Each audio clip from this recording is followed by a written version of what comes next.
to 6 News.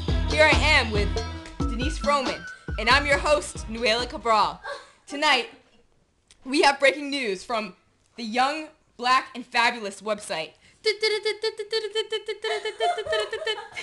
Boom! Jay-Z regrets past misogynistic lyrics!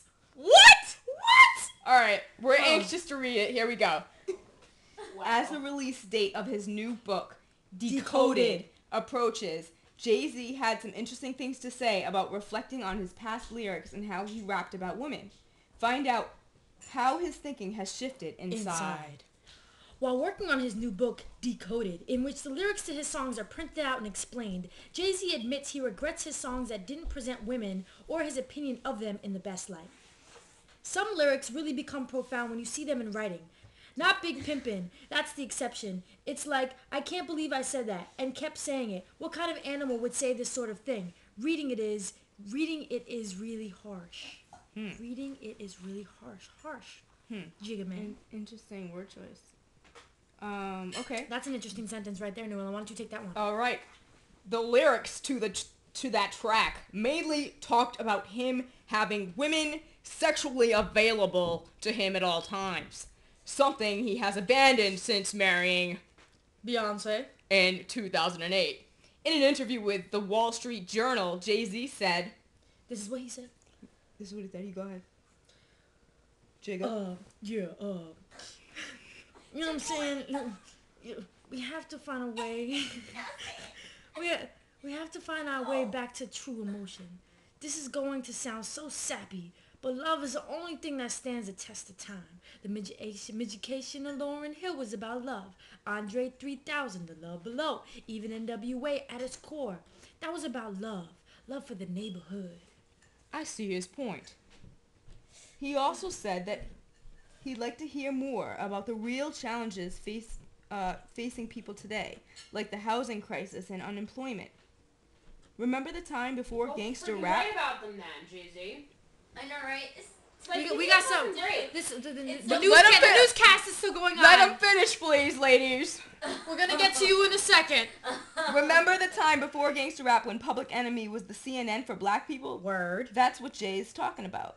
And he cites hip-hop's efforts to help Barack Obama elected as proof the community can help foster social change. This is what he said. Whether he does a great job or not is almost secondary to what he did for the dreams and hopes of an entire race. Just based on that alone, it's a success. The biggest that we've had. It's Martin Luther King's dream realized, tangible, in the flesh. You can shake his hand. Ring.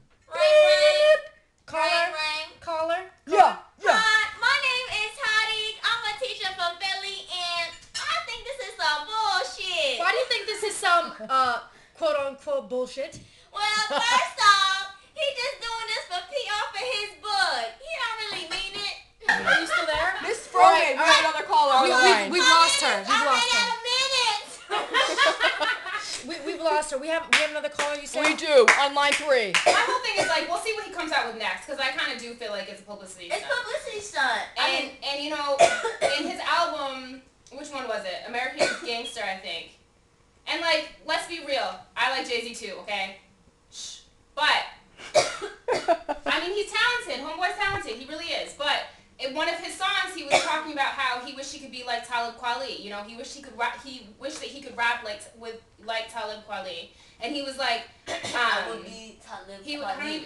He was like, but you know, money talks, and like I can give back, and that's the win-win. But like, dog, you already have it. Like, you already have it, and at this point, you have such a following that whatever you rap about, people are going to listen to you. So, like, shut up. Yeah, that's bullshit. And he has the money, he has the distribution, he has the respect. He has everything. Like, he's built it. He damn near has the basketball team. Like, come on. Yeah. Shut the fuck up. You're a politician. Now you're 40-something and you're wearing suits. You're a fucking politician. Shut the fuck up. You're another rich dude. Yeah. I don't give a fuck. Yeah. But, I mean, if you want people to talk about social justice, talk about it, Jay-Z. Pioneer that shit. I mean, not pioneer it. It's been done, but, like, revamp it within popular... Within hip-hop, yeah. So, yeah. And ladies and gentlemen... It's gonna work. And co-host, Miss Froman, I'm curious to hear what you think about this matter. I, as a PR specialist in my past life, I think that Jay-Z is using this for publicity purposes. I would have to agree with the caller here. I think her name is Tariq. Mom, my cell phone work now. I'm sorry. Please don't call our line on Metro PCS. I also would have to agree with our second caller. I think her name is Leanna. Aggressive Antonia. Aggressive Antonia. I think Jay-Z. He's flawed. His popularity, is powerful, and yet at this stage, why is he using it at 40? Why not at 37 or 36 when he already had millions of records sold and a huge following and the hood behind him?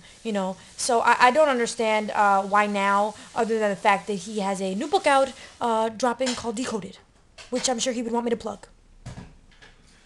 And I'm sure that maybe now he will start wearing his wedding ring for Beyonce. Maybe. That's all I have to say. I mean, you know what? I hope it's not just that. I hope that he really, had some kind of profound realization, epiphany, awakening. That'd be great. We'll see. But I doubt it. But I mean, whatever, yeah. Do you really think that he regrets writing Big Pimpin'? No, I don't either. I think he's just older now, being like, oh, I was dumb as shit. Yeah, I was young. Yeah, you're just older. It's just maturity. It's not really consciousness. I think it's just maturity. You just look back and you know what I mean? You just go back, you look back and oh, I just said some dumb ass shit. I can't believe that. He has a wife now. That's a good point.